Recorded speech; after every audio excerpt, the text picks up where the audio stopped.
Bom dia, graça e paz. Deus abençoe a vida de cada um de vocês. Como é que foi a virada de ano lá na sua casa? Os primeiros dias, os primeiros momentos desse ano? O que mudou dentro de você? Ou ainda algumas coisas ainda que não mudaram? Algumas a gente sabe que não dá para mudar assim do dia para a noite. É preciso fazer todo um trabalho. Mas o importante é que você olhe para dentro de você e entenda que nenhuma virada acontece do lado de fora se primeiro ela não acontecer dentro de você. Isso é extremamente importante, você ter esse conhecimento, ter essa sabedoria, essa inteligência, esse discernimento. Por aqui foi muito bom, né? O culto da virada foi maravilhoso. Quem estava aqui? Foi incrível, né? Na igreja, nós vivemos aqui o síndrome da lata de sardinha, né? Tudo mais apertado. A gente pensa em tirar o culto da virada daqui, mas e para onde? Não temos um lugar em Formiga. O lugar que a gente tem é espaço aberto, é rodoviária, porque não temos um auditório fechado. O auditório, se não me falha a memória, eu acho que o maior auditório fechado da cidade é esse. E cabe aqui quase 2.000 pessoas assentadas. Então, para ir para o ar livre com muita chuva, é época de chuva, então a gente não pode arriscar. Mas, graças a Deus por tudo isso que nós temos vivido. Multiplicamos esse ano 28 novas células. 28 novas células, 10, uma média de 10, são 280 pessoas. 280 famílias, 280 transformações, 280 vidas salvas. 2025, a igreja cresceu em 181 novos membros, entre batismos e pessoas que se tornaram membro da igreja. Foi um ano bom, mas 2026 pode ser melhor ainda no reino de Deus. Virada de ano foi maravilhoso. Eu brinquei aqui, os irmãos falaram assim: pastor, quem que é aquela doutora? O senhor falou vai ser sua doutora. Eu fiz uma brincadeira. Tem um videozinho dela aí, né? Passa aí, só para o pessoal ver aqui no telão. Tem um videozinho no momento do culto. E ela, olha, ó. Eu fiquei impactado com essa irmã, com essa senhora. Essa jovem, né? Me perguntaram quando o Loredo e a Érica me apresentaram ela, falaram assim: pastor, quantos anos o senhor dá para ela? Homem fala a idade de mulher, não é conveniente, concorda comigo? Homens, aprendam isso, Eu fiquei todo constrangido, mas falei: olha, ela é mais nova do que eu, provavelmente uns 50 anos. E ela riu. E por isso que me impactou. Pô, que isso, pastor? Quem dera. Eu tenho 73. Eu fiquei olhando no espelho ali depois para mim, sabe? Eu falei: eu andei muito em estrada de chão na vida. Igual que esse carro quando anda em estrada de chão, que vai soltando. 73 anos. E ela falou: e tem um detalhe, pastor. Eu fui curada de lúpus, sofri um infarto, tive um tumor e 2 AVCs. É impressionante, não é? A maior mensagem da virada de ano foi ela, para mim. Foi ela. Falei: meu Deus, eu preciso ter vergonha na minha cara, cuidar da minha saúde. A gente cuida. Olha, o carro faz um barulhinho diferente. No outro dia você está no mecânico. É ou não é? Dá um probleminha, não sei o quê. Você, na mesma hora, você arruma um pedreiro, você arruma um eletricista, você arruma. E o corpo está dando sinal, está dando sinal, está dando sinal. E a gente não faz nada. Então, 2026, cuide mais da sua saúde. Cuide mais da sua saúde, até porque Deus precisa do seu corpo pleno para que Ele faça aquilo que Ele propôs fazer através de você. um certo pregador, me fugiu o nome dele, britânico. Aos 29 anos de idade, ele estava na cama, prestes a morrer. E alguém chegou para ele e foi orar com ele, e ele disse, olha, ele era um pregador muito eloquente, ele disse assim, Deus me deu um cavalo, e Deus me deu uma mensagem. Eu preguei a mensagem e matei o cavalo. O cavalo, ele se referia ao corpo. Então, muitas vezes nós nos preocupamos com tantas coisas na vida e a nossa saúde a gente não se preocupa. A gente precisa se preocupar. Cuidar mais, tanto da saúde física como da saúde mental. Eu acho que a mental, eu acho que é a mais importante delas, porque se você tiver com a cabeça boa, o resto você consegue levar. Mas há um ditado no mundo, né, que diz, quando a cabeça adoece, como é que é? O corpo padece. Isso é uma verdade. Glória a Deus. Hoje nós fizemos um batismo no finalzinho do ano, e eu gostaria de apresentar os novos membros aqui, não sei se todos vieram, para receber o seu certificado de batismo. Os pastores estejam aqui para fazer a entrega. Eu vou chamar pelo nome aqui, você estiver presente, claro, né? Só presente poderá vir, mas a você que está aí nos assistindo, Deus abençoe você. Esqueci de te cumprimentar aí na sua casa. Um domingo abençoado para você. Alícia Alves Inácio, César Átila Borges, Eliane Maria de Oliveira, Gabriele da Silva Reis, Gilmara da Silva Cunha dos Reis, Guilherme Vitor Martins da Silva, Gustavo Vinícius Lacerda Leão, Jamile Daniele da Silva Nascimento, Josilaine Cristina de Oliveira Mendes, Kétria Xavier Alves, Marcelo Barbosa da Silva, Maria Eduarda dos Anjos Ribeiro, Mariana de Castro Silva, Moisés Alves Miranda, Monique Cristina Ribeiro Arcanjo, Neuza Aparecida de Almeida, Hanan Lucas Barbosa, Raíssa de Assis Pedrosa Silva, Renato José de Souza, Rodrigo Márcio dos Reis, Rayan de Paiva Belo, Samuel dos Reis, Estela Nunes, Taylor Faria, Tiago Estrela Arcanjo, Tiago Vinícius Mendes, Tiago Leal.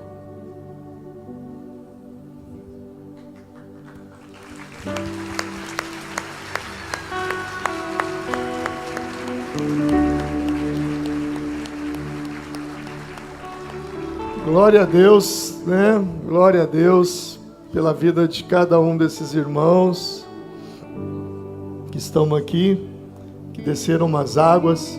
Erga suas mãos para cá e diga assim para eles: sejam bem-vindos em nome de Jesus. Você pode aplaudir? Deus abençoe vocês. Sejam bem-vindos à Vale, sua igreja, sua nova família. Pode se assentar. Deus abençoe muito a vida de vocês. Também temos novos membros. Eu gostaria de chamá-los, né? Passaram pela noite da visão, têm frequentado a igreja. Alessandra Gonçalves da Silva Fonseca. Está aqui presente? Vem cá, Alessandra. Damares Poliana Lacerda Vieira. Edsonina Ferreira. Rosane Alves. Vem cá, o que mais aqui no meio? Aqui, vem para cá, minhas irmãs. Alessandra Gonçalves, Damares, Edsonina e Rosane. Edsonina tinha que estar aqui no meu lugar pregando, né? Porque a Papa. A Papa da igreja. Edsonina é membro fundadora da igreja, né? Muito feliz tê-la conosco.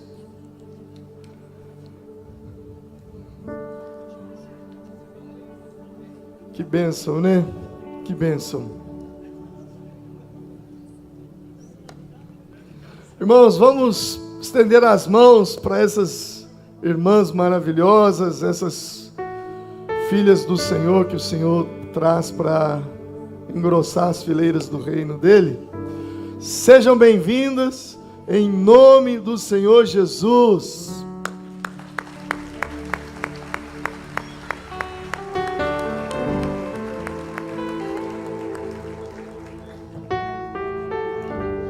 Glória a Deus pela vida de vocês. Glória a Deus.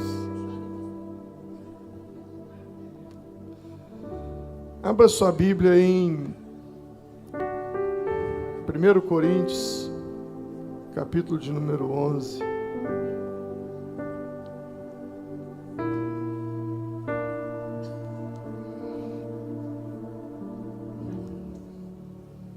Versículo de número 28. Aliás, versículo 23. Pois eu lhes transmiti aquilo que recebi do Senhor. Na noite em que o Senhor Jesus foi traído, ele tomou o pão, agradeceu a Deus, partiu e disse: Este é o meu corpo que é entregue por vocês. Façam isso em memória de mim. Da mesma forma, depois da ceia, tomou o cálice e disse: Este cálice é a nova aliança, confirmada com o meu sangue. Façam isso em memória de mim, sempre que o beberem, porque cada vez que vocês comem deste pão e bebem deste cálice, anunciam a morte do Senhor até que ele venha. Assim, quem come do pão ou bebe do cálice do Senhor indignamente é culpado de pecar contra o corpo e o sangue do Senhor. Portanto, examinem-se antes de comer do pão, antes de beber do cálice, pois se comem do pão ou bebem do cálice sem honrar o corpo de Cristo, comem e bebem julgamento contra si mesmos. Por isso, muitos de vocês estão fracos e doentes, e alguns até adormeceram. Feche os seus olhos por um momento. É a primeira ceia de 2026. E a minha oração é que em dezembro você possa também estar aqui, participando da última, de todas elas. Põe um compromisso no seu coração, participar das 12 ceias desse ano, não faltar de nenhuma delas. Senhor, nós apresentamos a Ti a primeira ceia de 2026. E nós te agradecemos, Senhor, pelo privilégio de poder estar aqui juntos, ó Deus, como igreja, participando desse ato tão solene, tão espiritual, que é um memorial do Senhor. Fazemos isso não por uma invenção, por uma engenhosidade de um homem, de uma religião, não, Senhor, mas em memória do Senhor.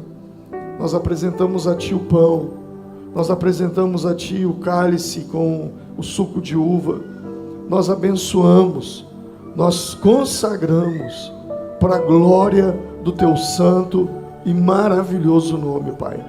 Deus, muito obrigado por esse momento, em nome do Senhor Jesus, amém. Vamos nos colocar em pé nesse momento.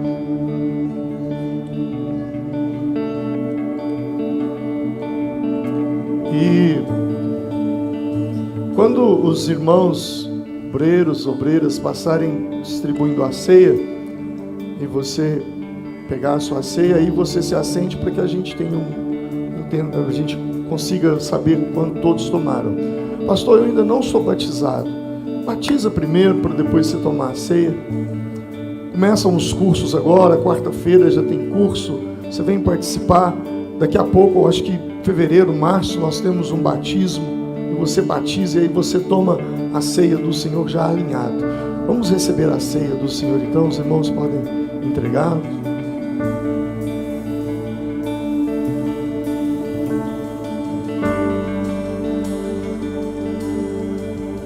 Nada novo achei pra dizer então, como expressar minha gratidão. Posso até cantar alguma canção que vai mas a tua. Então vou levantar as minhas mãos e louvar, pois tudo que tenho é um aleluia,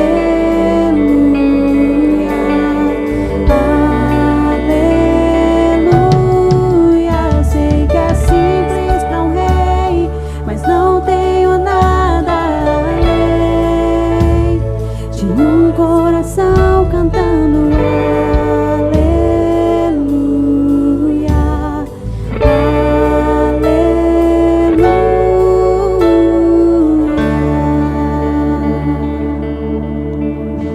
Em resposta a ti,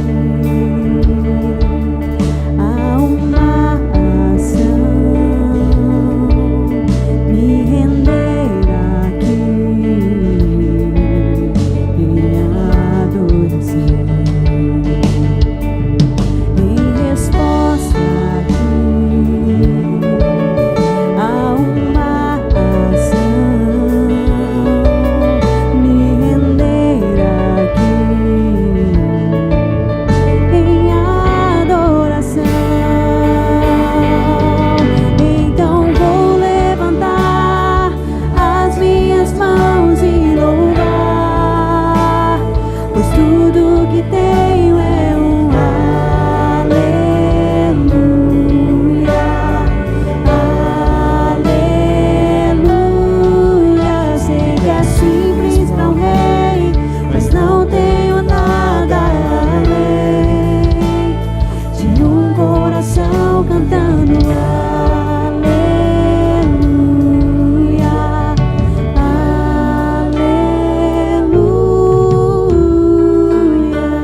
Vamos nos colocar em pé nesse momento.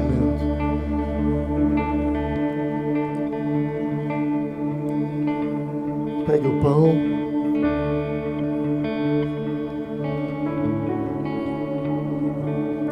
Jesus disse: este é o meu corpo que eu entregue por vocês. Senhor, nós te agradecemos, Senhor, por estar com esse pedaço de pão que é símbolo do teu corpo. E nós te louvamos por isso, pelo privilégio de poder começar o ano no primeiro domingo, na sua casa, participando da ceia do Senhor. Deus, muito obrigado por esse privilégio que o Senhor nos deu. E agora fazemos isso, como a tua palavra diz, em memória do Senhor. Que todos comam.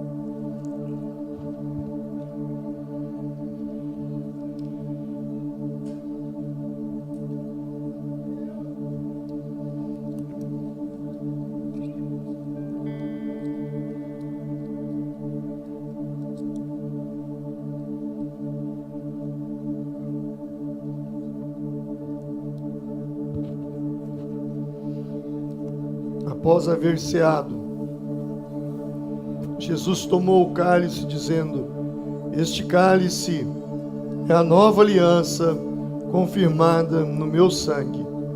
Fazei isso em memória de mim, sempre que o beberem. Pai, te agradecemos por esse momento. Te agradecemos porque, através do teu sangue, nós temos a remissão dos nossos pecados. O teu sangue nos lavou. Tua palavra diz que o sangue de Jesus Cristo nos purifica de todo pecado. Muito obrigado, Senhor, pelo sangue vertido naquela cruz. E agora, Senhor, como usufruindo desse benefício da cruz, nós participamos do do símbolo do teu sangue, um memorial ao Senhor. Fazer isso agora, que todos bebam.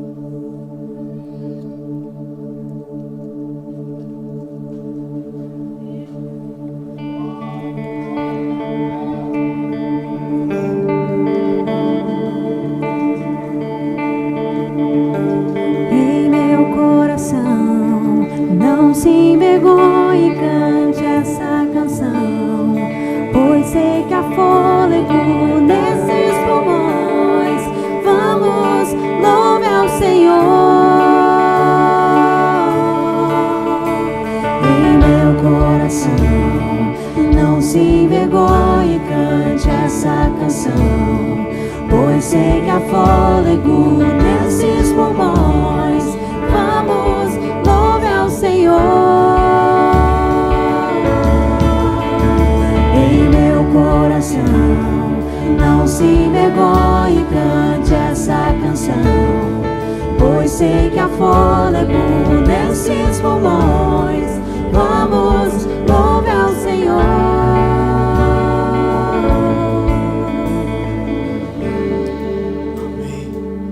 Abra sua Bíblia em Lucas, capítulo de número 10. Lucas, capítulo de número 10.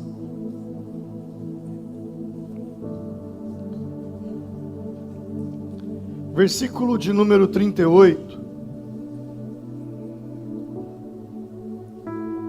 Jesus e seus discípulos seguiram viagem e chegaram a um povoado onde uma mulher chamada Marta os recebeu em sua casa. Sua irmã Maria sentou-se aos pés de Jesus e ouvia o que ele ensinava. Marta, porém, estava ocupada com seus muitos afazeres. Então foi até Jesus e disse: Senhor, não o incomoda que minha irmã fique aí sentada enquanto eu faço todo o trabalho? Diga-lhe que venha me ajudar. Mas o Senhor respondeu: Marta, Marta, você se preocupa e se inquieta com todos esses detalhes. Apenas uma coisa é necessária. Quanto a Maria, ela fez a escolha certa, e ninguém tomará isso dela. Senhor, obrigado pela leitura da Tua palavra, Pai. Me dê graça para pregar, movido pelo Teu Espírito, com poder e autoridade, e uma palavra que mexa com o nosso interior, o nosso coração, e abra a nossa mente e nos fortaleça em nome de Jesus, Senhor. Amém.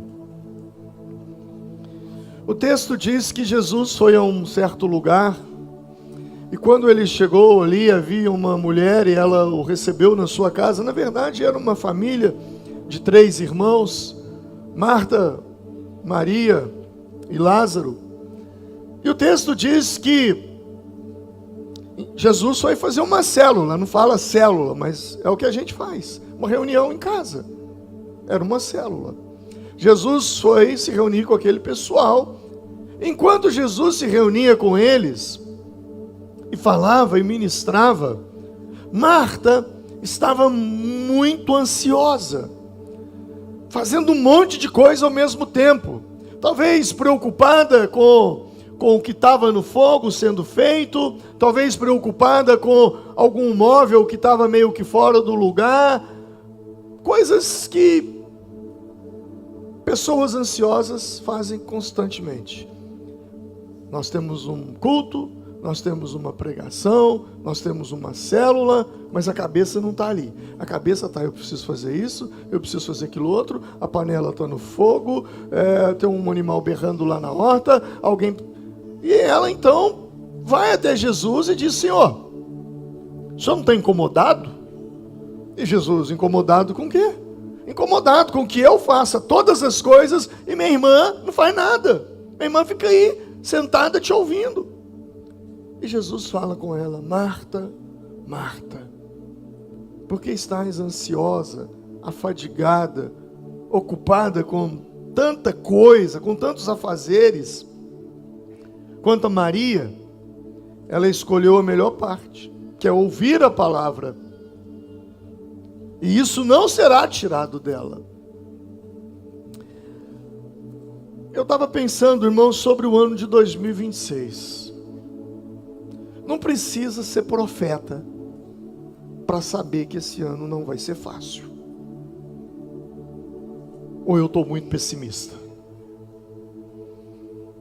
Eu não sei se eu estou sendo pessimista, mas eu penso que 2026 será um ano muito desafiador, porque nós temos muitos problemas em inúmeros lugares, e isso afeta muita coisa.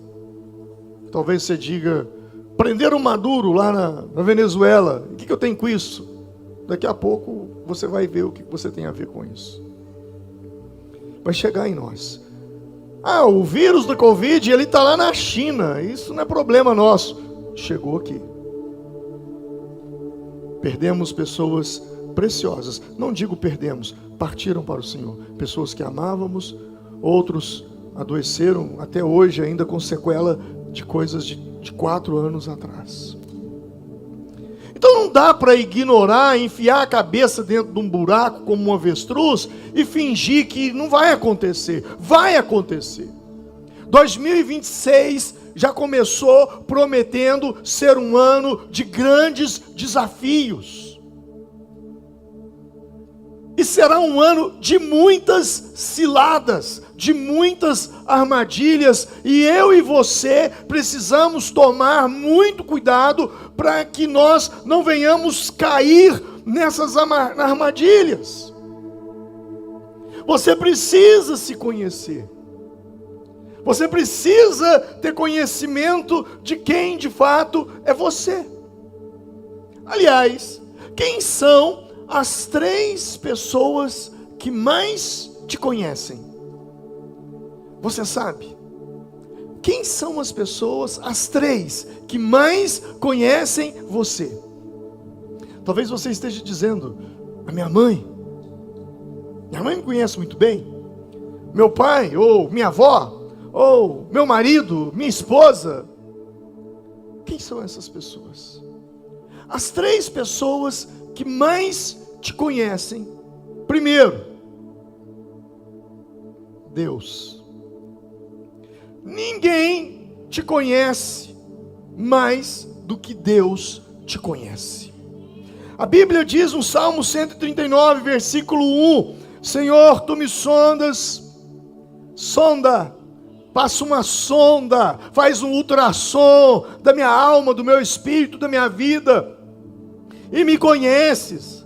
Sabes quando eu me assento, sabe quando eu me levanto. De longe o Senhor já conhece os meus pensamentos, sabe muito bem quando trabalho e quando descanso, quando todos os meus caminhos te são conhecidos. Aliás, Senhor, os teus olhos viram quando eu era um embrião, e todos os dias determinados para mim foram escritos no teu livro antes que qualquer deles existisse.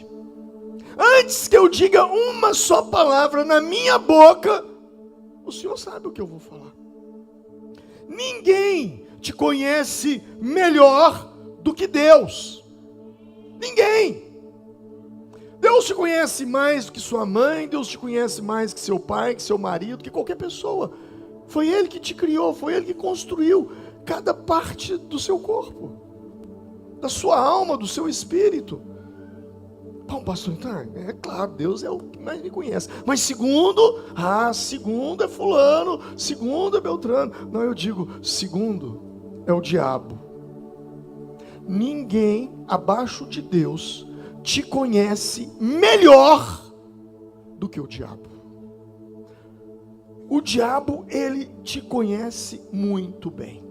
1 de Pedro diz que o diabo, nosso inimigo, ele anda ao derredor. Ele fica o dia todo te analisando. Ele fica o dia todo te observando. Ele conhece os seus pontos fracos.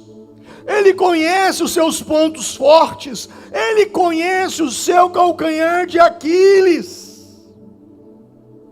Para uns, ele usa a arma da sedução sexual porque sabe que essa é a sua fragilidade. Para outros não. Para outros ele usa a sedução da riqueza. Para outros ele usa a sedução da fama, a sedução do poder. Quando você vê muitos políticos se corrompendo e fazendo coisas absurdas, muitos dizem, olha o que a pessoa é capaz de fazer por dinheiro. Eu digo que a maioria dos políticos não fazem por causa de dinheiro. Eu ouso dizer que eles fazem por causa de poder e fama. Porque dinheiro, eles já têm. E eu estou falando da prateleira de cima desse nível de gente, dessa classe. É fama, é poder, é status, é prestígio. O diabo, ele conhece o seu ponto forte, o seu ponto fraco, ele te analisa, ele te estuda. Ele sabe coisa de você que você não sabe, que estão no seu inconsciente. Feridas que você tem, que você não sabe, ele sabe. E usa essas feridas para te arruinar, para te destruir, para complicar mais a sua vida. Algumas falas, algumas postagens em rede social, algumas coisas que você faz não por você, você faz movido pelas suas feridas e tentado por ele. Ezequiel 28 fala do rei de Tiro, e ali alguns teólogos analisam, interpretam como uma fala sobre Lúcifer, sobre o diabo, porque o texto fala que tu eras querubim e tal, então muitos falam sobre isso, e se realmente é sobre isso, o profeta numa ironia diz, será que você é mais sábio do que Daniel? Não há segredo que oculte de você? O diabo não é onipresente, mas ele tem uma rede de informação que está em todo lugar, porque eles são muitos.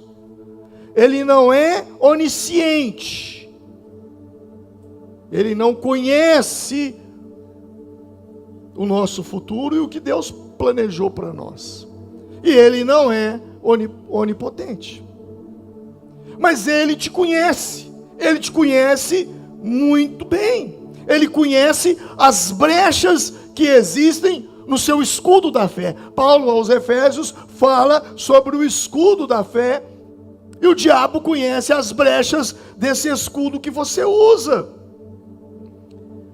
Ele tentou Jesus, ele usou estratégias com Jesus no deserto. Ele viu que Jesus estava 40 dias sem comida. Qual foi a primeira tentação de Jesus que o diabo fez? Se tu és filho de Deus, transforme essas pedras em pães, porque era a necessidade dele, a fome. E Jesus lhe responde, nem só de pão viverá o homem, mas da palavra que procede da boca de Deus. Dali ele parte para uma outra estratégia, tentando Jesus, e ele não consegue. Por 3 vezes ele tenta Jesus. Então quem te conhece primeiro muito bem é Deus. Quem te conhece muito bem em segundo lugar é o diabo. E em terceiro lugar, quem te conhece muito bem é você. Você se conhece. Provérbios capítulo 14, Jó vai falar também, né? Esse texto de Jó fala do diabo, vou falar sobre isso. O diabo vem até Deus e Deus lhe pergunta, de onde vens, Satanás? E ele responde, de rodear a terra e de passear por ela. E Deus faz uma pergunta, no mundo inteiro que você roda ele, você conhece o meu servo Jó? Qual foi a resposta do diabo? Conheço, homem íntegro, temente a Deus e que se desvia do mal. Quer dizer, ele estava de olho em Jó, como ele está de olho em mim, como ele está de olho em você. Nos evangelhos, Jesus disse para os discípulos, já não falarei mais convosco, porque se aproxima o príncipe das trevas e o príncipe deste mundo, e ele nada tem em mim.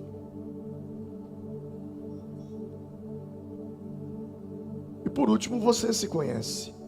Mas você não se conhece muito bem.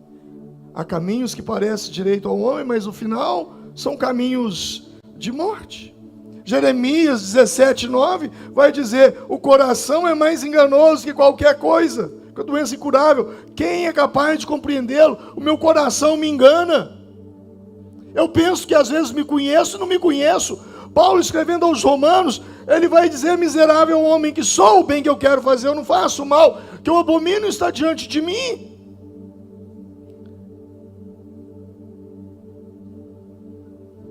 Por que eu estou dizendo isso? Porque isso é extremamente importante.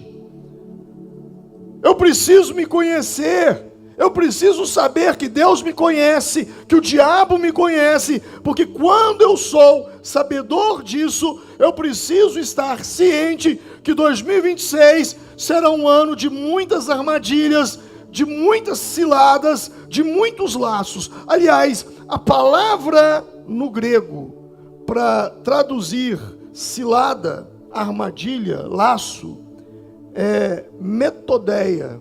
E o que significa essa palavra? Metodeia é de onde vem a palavra métodos. Métodos. Por inúmeras vezes a Bíblia nos adverte a tomarmos cuidado com os laços, com as armadilhas. Salmo 91, versículo 3. Porque ele te livrará o quê? Do laço do passarinheiro, da cilada, da armadilha. Laço é uma armadilha que é real, mas você não enxerga. Você olha para o laço, você olha para a armadilha e diz: que bacana, que legal. Por que você faz isso? Porque existe metodeia, existe um método. O caçador coloca uma arapuca, enche de farelo, de milho e sei lá o quê, e quando o pássaro olha, ele diz: opa, meu almoço está ali, meu jantar está ali, que maravilha, ganhei na loteria, olha só que monte de comida que eu vou comer sozinho. E quando ele entra na arapuca, ele cai, ele é preso. É por isso que você pega um pássaro. É por isso que você pega o rato na ratoeira. Põe uma ratoeira sem colocar o queijo, para ver se o rato vai. Mas o queijo atrai. A armadilha é algo que atrai. O laço do passarinheiro é algo que atrai você. É algo que o diabo sabe que você gosta e que você dificilmente vai recusar. Por isso eu digo, é um ano de muitos laços. E nós precisamos entrar atentos. E quantas pessoas são pegas? E que nenhum de nós possamos bater no peito e dizer: não, eu sou invulnerável, eu jamais cairia, eu jamais tropeçaria, eu jamais entraria numa arapuca. Quando me vem esse tipo de pensamento, eu me lembro de 1 Coríntios capítulo 10, versículo 12, que diz: aquele que julga estar firme, aquele que julga estar em pé, cuidado para que não caia. Você pode cair. Por isso que Jesus diz, e muito enfático: vigiai e orai, vigiai e orai, vigiai e orai. E uma das arapucas, uma das ciladas, uma das armadilhas, um dos laços favoritos do diabo, e que eu não me canso de ver gente caindo todo dia, e de vez em quando eu também caio. E quando eu caio, eu falo: opa, eu me lembro de Provérbios 4, 23. O que está escrito lá? Sobre tudo que se deve guardar, guarde o seu coração. Que laço é esse, pastor? É o laço da ofensa. A ofensa é um laço. A ofensa é uma armadilha. E muitos de nós caímos nessa armadilha. Alguém faz alguma coisa, fala alguma coisa, cria uma situação com uma finalidade de te ofender, e quando aquilo te ofende, você cai. Porque quando você cai na ofensa, seu coração vai atrás. Por isso eu recomendo, leia o livro de John Bevere, A Isca de Satanás. Lá ele mostra como a ofensa é uma armadilha estratégica usada pelo inimigo para aprisionar cristãos. Interessante que lá ele destaca a palavra ofensa, da tradução do grego, como escandalon, ou seja, uma armadilha, uma isca, um anzol que você morde e cai. A ofensa, ela é uma isca, e quem morde se torna escravo dela. Por onde começam as brigas? Ofensa. Por onde começam os divórcios? Ofensa. A ofensa rouba sua paz, a ofensa te impede de avançar, porque a ofensa é um anzol. E a ofensa não é apenas eu me ofendi, não, isso traz cargas pesadíssimas sobre a sua vida.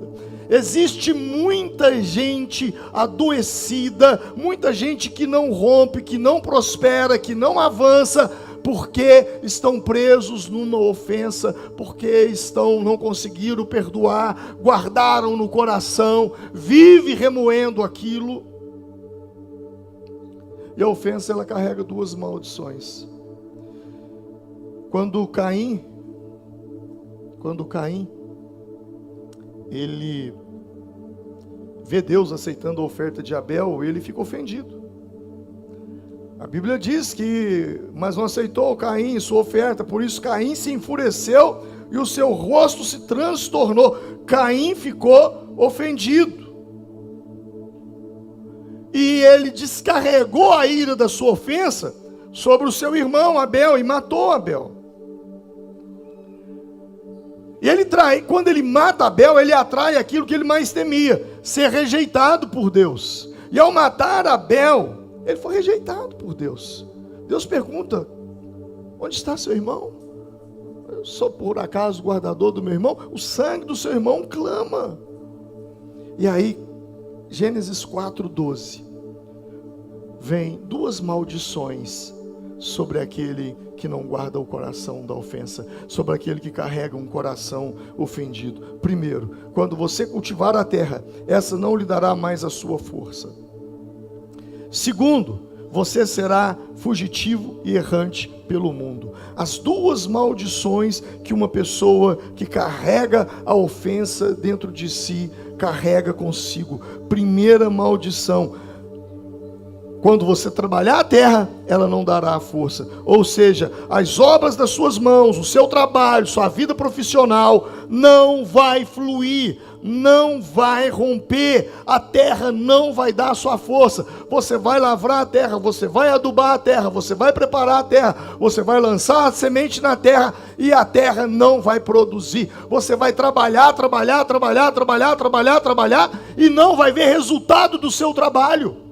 E você vai perguntar: mas o que eu faço? Eu não sei mais o que eu faço. Pastor, eu sou dizimista, eu dou o meu dízimo, eu entrego ofertas na casa do Senhor, e eu não vejo a minha vida material rompendo.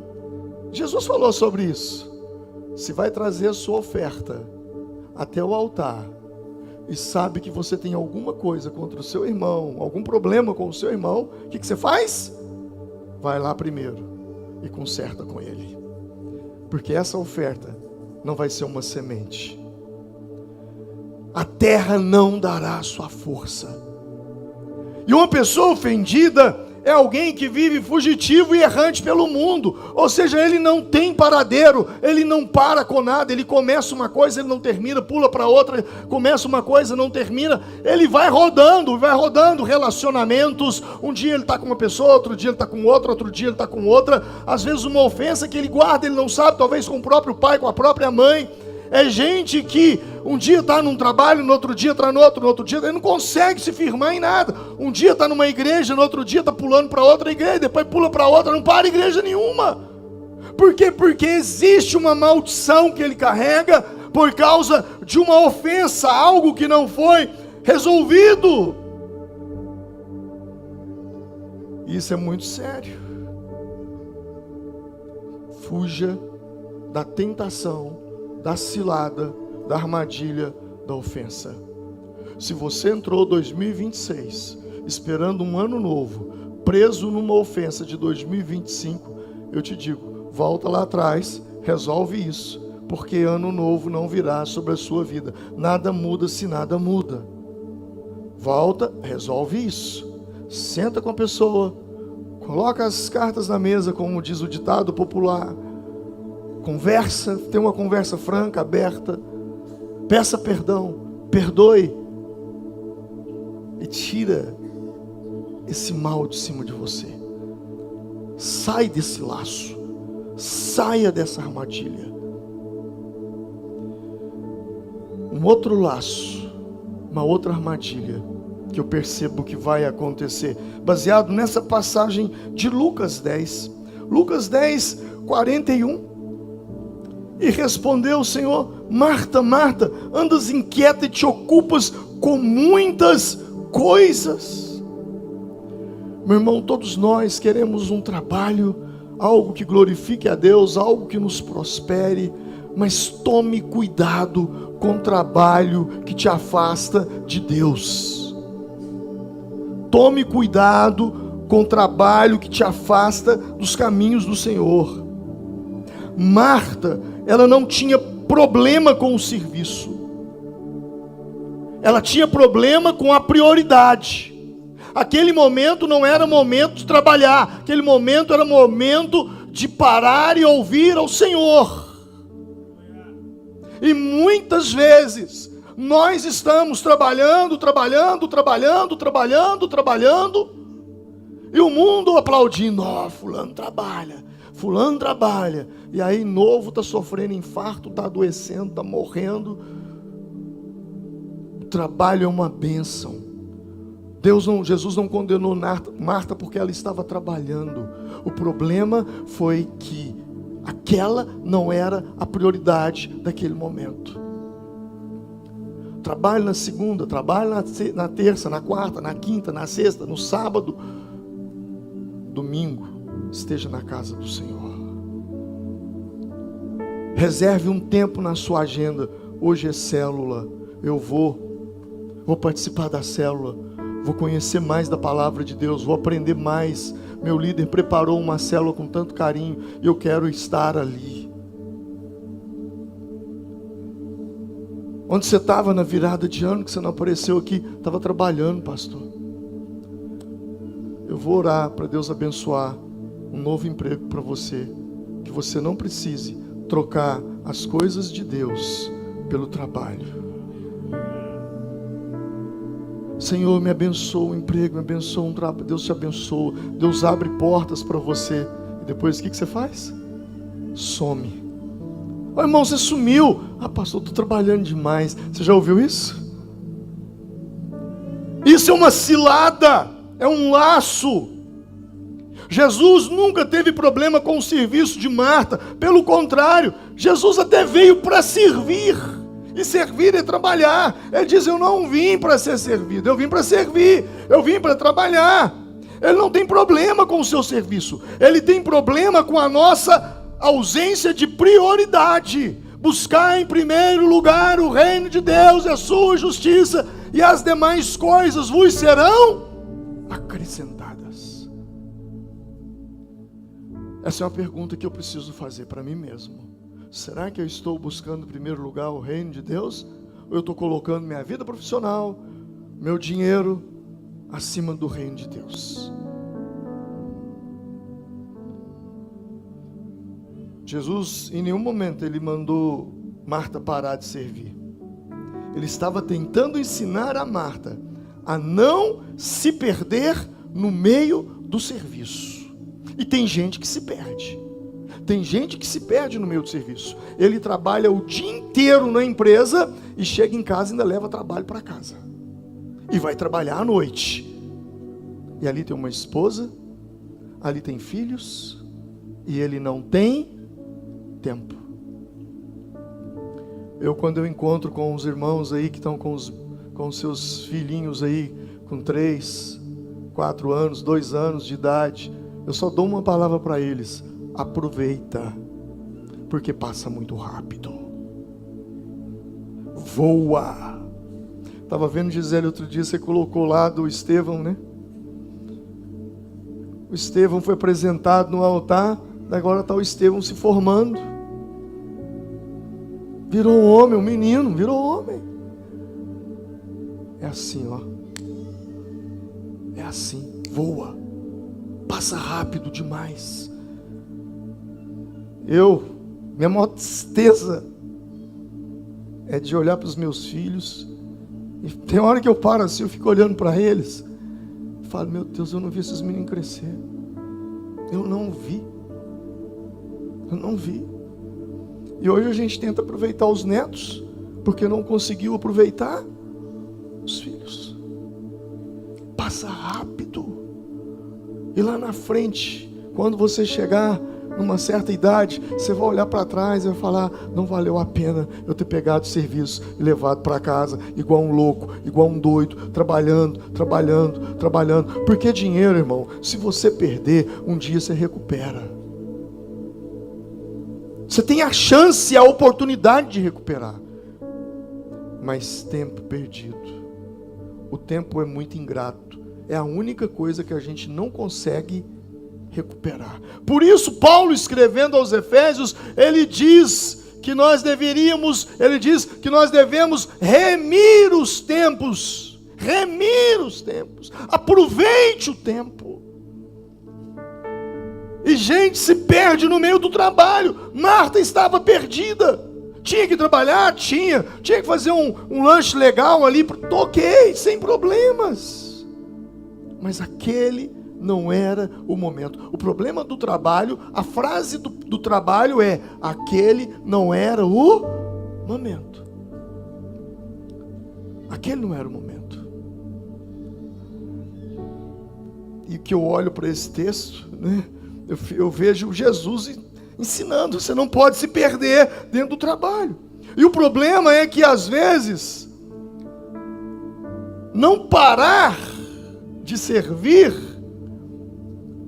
não parar de trabalhar no momento certo, na hora certa, isso traz um prejuízo muito grande e te faz se perder dentro dele, e te faz trocar o relacionamento com Deus pelo serviço, o relacionamento com a sua família, relacionamento com os seus amigos.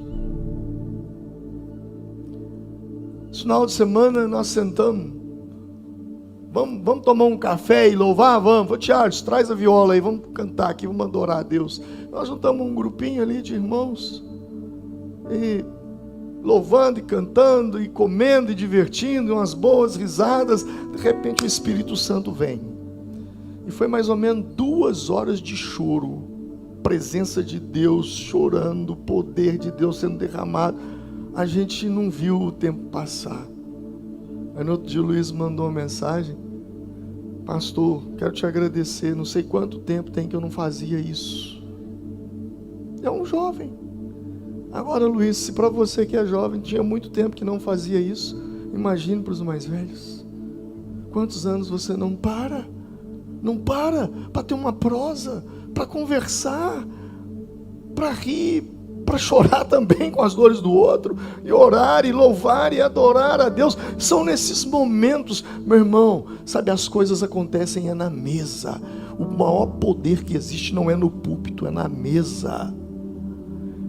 Por isso Jesus amava a mesa. E o que me chama a atenção nesse texto é que Jesus olha para Marta e diz assim: Marta, Marta. Diga comigo: Marta, Marta. Por que Jesus fala 2 vezes? Toda vez na Bíblia que Deus faz um duplo chamamento nas Escrituras, revela urgência espiritual. Abraão, Samuel, Marta. Duplo chamamento Duplo chamamento, urgência espiritual. Em verdade vos digo. Em verdade. Mostra ali uma urgência. Ele está dizendo, cuidado, Marta, para você não se perder no meio do serviço. Cuidado, Marta, para você não fazer da sua rotina um peso, enquanto a sua rotina deveria ser um altar. Porque você está na cozinha, está louvando a Deus. Você está trabalhando, está louvando a Deus no seu carro, no seu escritório, na sua loja, o tempo todo adorando a Deus. Faça do seu trabalho um altar de adoração a Deus. Mantenha o seu espírito conectado nos céus. Trabalho que te afasta da comunhão da igreja, trabalho que te afasta da comunhão da célula, não é trabalho, é armadilha. Marta perdeu o momento porque não soube parar, porque ela não soube colocar limite. Diga comigo, limites. Mais forte, limites. Não espere que as pessoas coloquem limites sobre você, porque elas não vão colocar. É você que tem que colocar. Quem coloca limite sobre você é a sua esposa, é o seu marido, é gente que te ama, que está perto de você, que desmaneira, reduz o passo. Agora o mundo, ele nunca vai te colocar limite. O seu trabalho, ele sempre vai querer mais de você. Ele sempre vai exigir mais de você. É você quem impõe limites. Quando você impõe limites, tem gente que tem medo de colocar limites. Pastor, mas se eu colocar, eu vou afastar pessoas. Deixa eu te dizer uma coisa, quando você coloca limites, você não afasta quem te ama, você afasta quem te usa. Eu vou repetir, quando você impõe limites na sua vida, você não afasta quem te ama, você afasta sim quem te usa. João 6,15.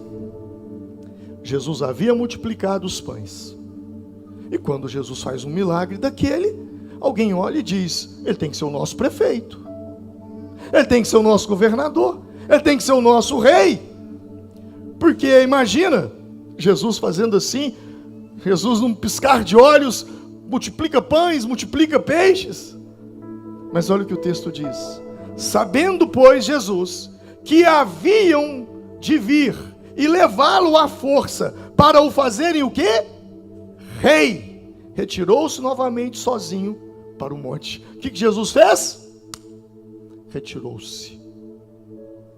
Você acha que eles nunca chegaram para mim? Pastor, o senhor precisa candidatar. Pastor, o senhor vai ser... Você acha que nunca? Mas eu coloco limites. E um dos limites que eu pus, sabe qual é? Não ser filiado a partido nenhum. Eu não tenho filiação partidária. Nunca fui lá e dei meu nome num partido para... Não. Um dia alguém falou, mas por que você é tão radical assim? Eu falei, porque eu me conheço. Vai que na hora do vão ver, a coisa encrenca e eu falo, eu vou. Aí fala, não, já passou o tempo da filiação. Eu falei, então graças a Deus, estou livre. Não tenho pretensão nenhuma, porque eu entendo meu chamado, meu ministério que Deus me chamou para fazer, e respeito e louvo a Deus para a vida daqueles que têm esse chamado e ministério, e oro pela vida deles para que eles governem com sabedoria, mas não fui chamado para isso. Amém? Se você não colocar limite, as pessoas não vão te respeitar. Alguém diz, pastor, por que as pessoas não me respeitam? É simples. Você não se respeita. Quando você não se respeita, você quer que as pessoas te respeitem. Se você não respeita o seu horário de almoço, se você não respeita o seu horário de jantar, se você não respeita o seu horário de dormir, se você não respeita o momento que você tem com seus filhos, com sua família, com sua casa, se você não... E as pessoas estão de olho na gente. Quando alguém descobre que você não se respeita, ele também não te respeita. Quando alguém vê que você se respeita, ele vai te ligar e falar: não, agora é a hora do almoço, ele está almoçando, depois eu ligo. Mas se ele sabe que você mesmo não se respeita, deixa eu ligar agora. As pessoas, elas querem envolver você nos problemas delas de tal maneira. Eu vou te dar uma passagem bíblica, e eu amo muito essa passagem, eu falo muito com os pastores sobre isso. E disse-lhe um da multidão: mestre, dize a meu irmão que reparta comigo a herança. Olha só, uma pessoa chegou e disse: Jesus, fala com meu irmão para ele repartir a herança comigo. Meu pai, minha mãe, eles morreram, deixaram uma herança, meu irmão não quer repartir a herança comigo. Mas Jesus respondeu: homem, quem me constituiu juiz ou repartidor de herança entre vós? Quem está entendendo esse texto? Às vezes algumas pessoas chegam: pastor, o que eu faço nesse negócio? Sabe o que eu falo? Procura um advogado. Um advogado tem a unção para isso aí. Eu não tenho essa unção, não. Procura um médico. Isso aqui você vai resolver com um médico. Vou orar por você. Vamos orar para Deus abençoar, que essa situação dessa herança seja resolvida. Mas eu não vou entrar no meio disso. Eu não fui colocado como repartidor de herança. Faz sentido? E muita gente se tornaram inimigos porque entraram em questões que não tinha nada a ver com eles. Provérbios já dizia isso. O livro de Provérbios fala: aquele que passando e entra em questões alheias é como quem toma um cão pelas orelhas. E se você puxar um cachorro pela orelha, o que vai te acontecer? No mínimo, você vai tomar uma mordida. É o risco que você tem de entrar numa questão alheia. Vamos orar, vamos buscar de Deus. Pastor, o que eu faço? A Bíblia diz isso. E o que eu faço? A Bíblia diz isso. E o que eu faço? O que você faz eu não sei. Eu sei que a Bíblia diz isso. Agora você faz de acordo com aquilo que você crê. A Bíblia diz isso.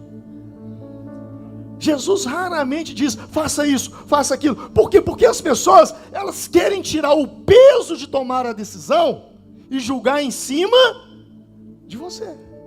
E aí você vai lá e faz. Aí depois a coisa dá errada. Sabe o que é a primeira coisa que ele fala? Foi fulano que mandou. Quando te pedirem conselho, abra a Bíblia e diz: a Bíblia diz isso.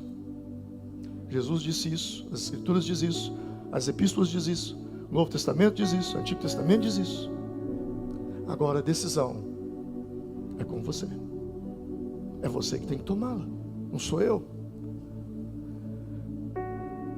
Imponha limites. Respeite a si mesmo. Sabe por quê? Porque muitas vezes, sabe o que as pessoas elas fazem com a gente se a gente não põe limite? Tá vendo essa laranja? Tão bonita, não é? Tão bonita. As pessoas vão chupando, sugando, depois elas viram isso aqui. E quando elas viram isso aqui, o que as pessoas fazem? Joga fora. Quem te ama, respeita seus limites. Quem quer te usar é que vai se afastar. Eu falo muito isso com os pastores. Eu falo: ministério pastoral não é uma corrida de 100 metros. É uma maratona de muitos quilômetros. E Deus precisa de nós inteiro no início e inteiro no final. Então controla a passada. Porque se você virar isso aqui, o próprio povo que te ama: não, você tem que orar, vamos para o monte, vamos ser uma vigília, não sei o que, não sei o que, e você vai, esquece a família, abandona tudo, larga tudo, de repente seu casamento arruina, sua família está toda destroçada, aqueles que te sugaram são os primeiros a falar: está vendo a família dele lá, está toda destruída, como é que vai ser meu pastor? O casamento dele está todo arrebentado, como é que ele vai pregar para mim? Os mesmos que te sugam são os mesmos que te descartam. Por isso, coloque limites. Ponha limites. Eu posso ir até aqui. Esse é o meu limite. Esse é o meu limite. Quando você faz isso, você se preserva. Quando eu olhei para a doutora daquele vídeo ali da passagem de ano, eu falei, eu preciso colocar mais limites na minha vida. E Deus foi tão bom que usou ela para falar isso comigo. Ela virou para mim e falou, olha, eu vejo Deus fazendo algo tão grande e poderoso na sua vida, mas eu vejo um desalinhamento tão grande do outro lado, porque você está entrando em questões que não são suas. Eu falei, eu preciso parar, frear. Um dia uma pessoa falou assim, pastor, por que você não candidata? Eu falei assim, deixa eu te contar um negócio. Vem uma pessoa para mim e fala assim, ô pastor, o diabo entrou lá no cano de esgoto da minha rua, aquele trem está estourado na porta da minha casa, e o Satanás está usando aquele povo lá não sei de onde, e não conserta isso. O senhor ora para mim? Ô irmão, vamos orar e repreender esse demônio aqui agora. Passa uma semana, ô pastor, deu certo, viu? O diabo foi embora, eu fui lá e resolveu aquele negócio lá. Agora eu sou político. Você acha que ele vai vir cá me pedir oração? Ô pastor, se eu podia ajudar a resolver aquele problema lá para mim. Eu não consigo, o que acontece? O pastor não presta. Vai mexer com política? Aí ó, agora só pensa nele. Não é assim? Aqui ó. A pergunta que eu te faço é, aqui tem um limite. Se você não respeitar esse limite, esse é o seu futuro. Respeite o seu limite. Deus estabeleceu o limite. Deus disse, Marta, agora não é hora disso. Ela não soube impor limites, porque aquilo na verdade revelava outras coisas também sobre a vida de Marta. Se por um lado o trabalho nos afasta, o trabalho excessivo nos afasta de Deus, e é uma armadilha, também a ociosidade é uma armadilha a ser evitada. Nós vivenciaremos, e estamos vivenciando, uma das piores armadilhas, que é a armadilha da distração. Ociosidade é gerada pela falta de prioridade na vida. Tem um ditado no mundo que diz, mente vazia é oficina do diabo. O pecado, ele usa a ociosidade, o diabo usa a ociosidade como uma ferramenta. E se você fica ocioso, tem um ditado no meio evangélico que diz, quem não trabalha dá trabalho. Quando é que uma pessoa se envolve com pornografia? Na ociosidade. Quando é que uma pessoa se envolve com fofoca? Na ociosidade. Quando é que uma pessoa se envolve com comparações? Na ociosidade. Quando é que uma pessoa se vicia em jogos? Na ociosidade. Quando é que uma pessoa tem inveja de outras? Na ociosidade, porque quem está trabalhando não tem tempo para invejar o outro. Quando é que pessoas se machucam, se ferem emocionalmente? Na ociosidade. Se envolvem em contendas. Quando é que foi que Davi adulterou com Batseba? Foi quando ele se envolve. A Bíblia diz, na primavera, época que os reis saírem para a guerra, Davi enviou Joabe. Olha o que a Bíblia diz, Davi enviou Joabe, porém ele ficou no palácio em Jerusalém. Embora Davi tenha pecado, ele não foi destruído pelo pecado, porque ele se arrependeu. Ouça isso, não é o que te derruba que te afasta de Deus, não é o que te distrai. Davi caiu, mas ele se levantou. O homem de Deus, ele não cai. A mulher de Deus, ela não cai, ela vai caindo. Satanás não começa te atacando, Satanás começa te distraindo. O diabo não precisa destruir você, ele precisa apenas te distrair. Talvez ele até te ajude a realizar os seus sonhos, quando ele sabe que os seus sonhos é uma distração que vai te afastar de Deus. Por isso eu digo, o diabo não quer te parar, o diabo, ele quer te distrair. Está tão corrido, né? Olha para vocês verem, Alguém disse assim: olha, nós estamos a 60 dias do carnaval, depois 40 dias da Páscoa, 60 dias da Copa do Mundo, 60 dias das eleições, e depois mais 60 dias, já é Natal de novo. Não se engane, 2026 vai ser assim, ó, um piscar de olhos. Lembrem-se desse dia de hoje, para que daqui a pouco a gente diz: lembra daquela primeira ceia, parece que foi ontem. Lembra da virada de 25 para 26, parece que foi. Vai voar, vai voar. E se a gente se distrair, a gente vai perder aquilo que a gente nunca mais recupera: tempo. Tempo. A armadilha do inferno é te fazer acreditar que você precisa ser 10 ao mesmo tempo. Um para trabalhar, um para estudar, um para orar, um para fazer algo novo, um para agradar, outro para se decepcionar. Mas a verdade é que você precisa de ser só um que sabe o que vale de fato a pena.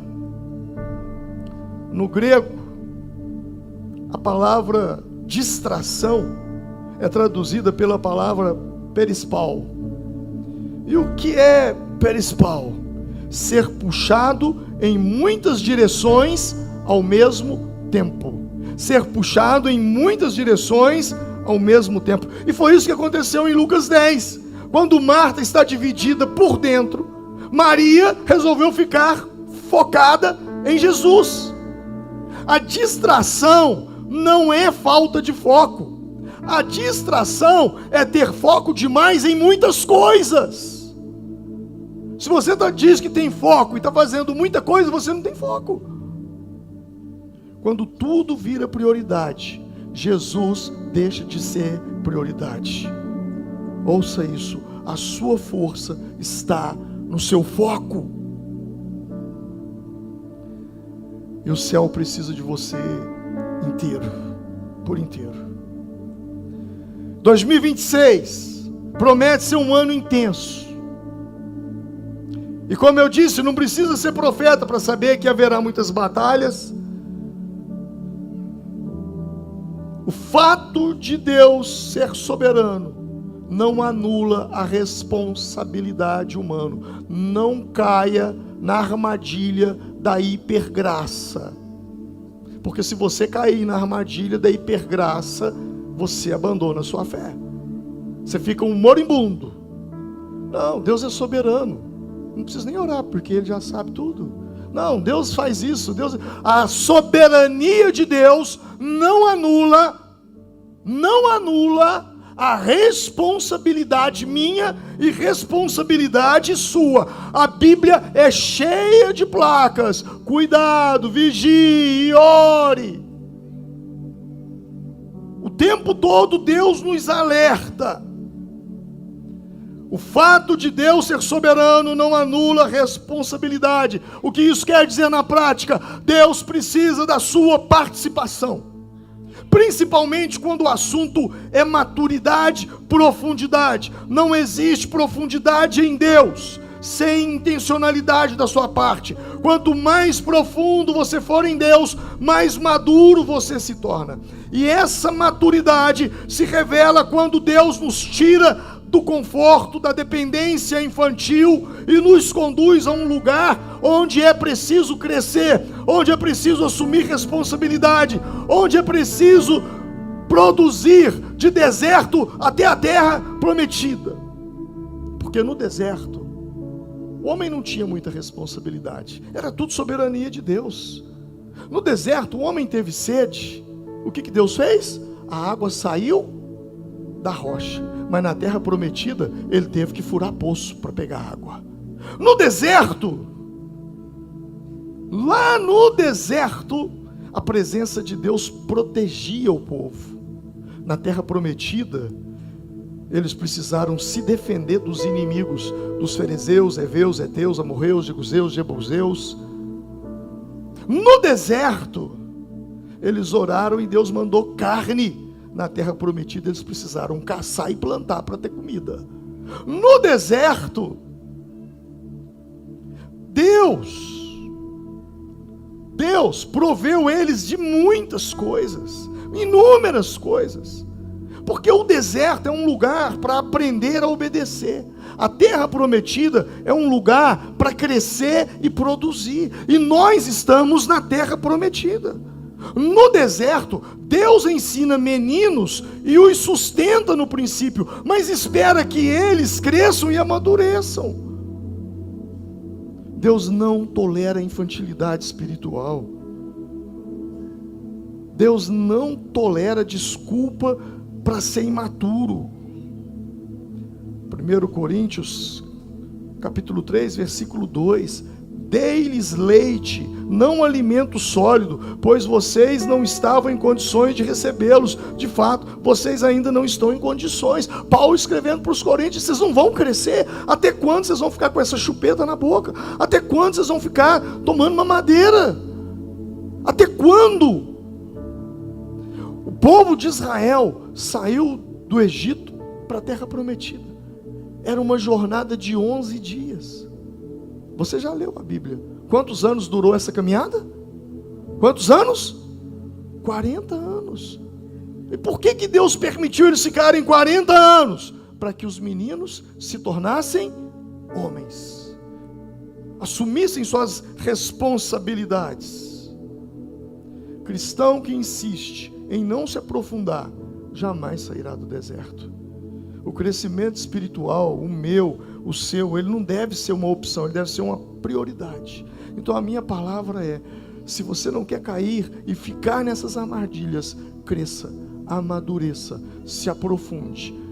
Alguém diz: pastor, quero colar em você. Eu falei: então se prepare. Se você quer colar em mim, se aprofunde, porque eu vou me aprofundar. Eu vou orar mais, eu vou jejuar mais.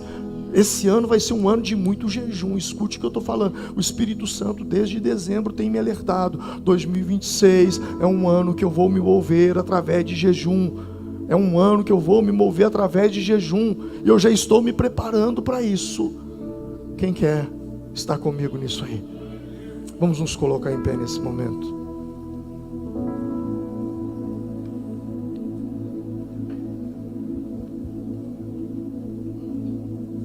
Será um ano de armadilhas? Será. Será um ano de laços? Será. Mas eu também posso te afirmar uma coisa: se você estiver firme no Senhor, será um ano de livramentos. E cada livramento vai ser um testemunho que você vai ter para contar. Feche os seus olhos. E com seus olhos fechados, agradeça ao Senhor pelo privilégio de poder começar o ano, o primeiro domingo, na casa do Senhor. Senhor, eu me ponho de joelhos perante o Senhor. Sei que sou fraco, sei que sou incapaz, sei que nada sei, sei que nada posso, sei que nada tenho. Se existe algo de bom em mim, é Cristo, é o Senhor. Eu preciso tanto, tanto do Senhor. Eu preciso tanto do Senhor nesse ano, Pai. Eu preciso que o Senhor pegue nas minhas mãos e caminhe comigo, Senhor. Que eu possa sentir a firmeza da Tua mão segurando a minha durante esse ano de 26. Eu não quero soltar as Tuas mãos, Senhor, porque eu sei que eu vou precisar do Senhor demais, mais do que tudo, mais do que nunca. E a minha oração é: me ajude, Senhor, a ficar perto de Ti. Ajuda-me, Senhor, a abandonar a religiosidade, a sair do superficial, do raso, e ir às águas profundas. Leva-me, Senhor, em Ti, em lugares dentro de mim e dentro do Senhor que eu ainda não fui. Leva-me, Senhor, a pisar e a galgar montanhas no Senhor, lugares altos que eu ainda não consegui escalar. Me ajude, Senhor, me sustente. Não permita, meu Deus, que a distração me afaste do Senhor. que a distração me leve para longe do Senhor, mas sustenta-me nas tuas mãos, Senhor. Segura-me, ó Deus, para que quando esse ano terminar, eu possa olhar para trás e dizer: como o Senhor me sustentou, como o Senhor me guardou, como o Senhor me protegeu. Pai, em nome de Jesus, eu oro não somente pela minha vida, mas por toda a igreja. Eu oro por cada irmão, por cada irmã, por cada homem, cada mulher, cada criança, cada jovem, cada adolescente. Deus, cada homem casado, cada homem solteiro, casados e solteiros, homens, mulheres, eu oro, Espírito Santo, para que o Senhor venha sobre nós, para que o Senhor nos ajude, para que o Senhor nos sustente, porque quem somos nós sem o Senhor? Quem somos nós sem a Tua presença e a Tua mão? Oh meu Deus, sustenta-nos, ó Pai, sustenta-nos, ó Deus, agarra-nos, Senhor, faz-nos andar nos Teus caminhos e na Tua presença, Pai. É o que eu oro agora, Pai, é o que eu te peço agora, meu Deus, em nome do Senhor Jesus, em nome do Senhor Jesus.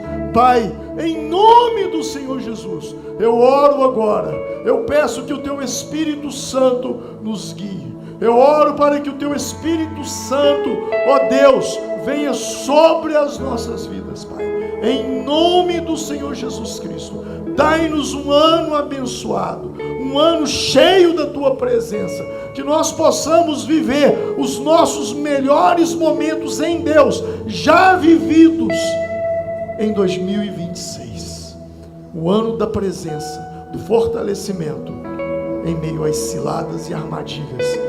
Pai, quanto mais nos aprofundamos em Ti, mais distante estaremos de armadilhas e de ciladas.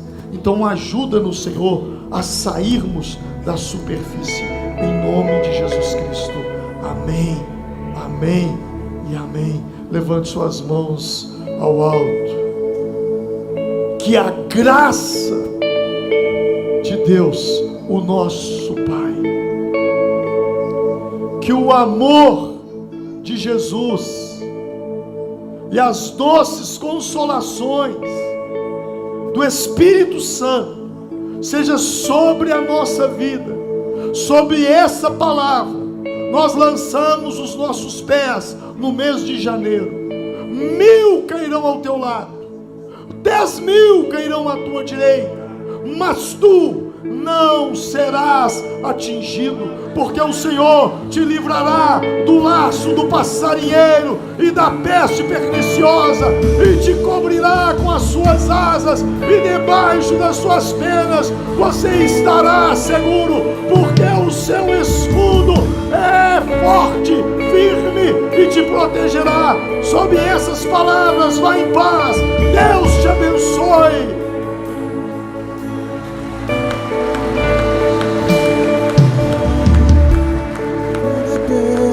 Se não tenho Ti,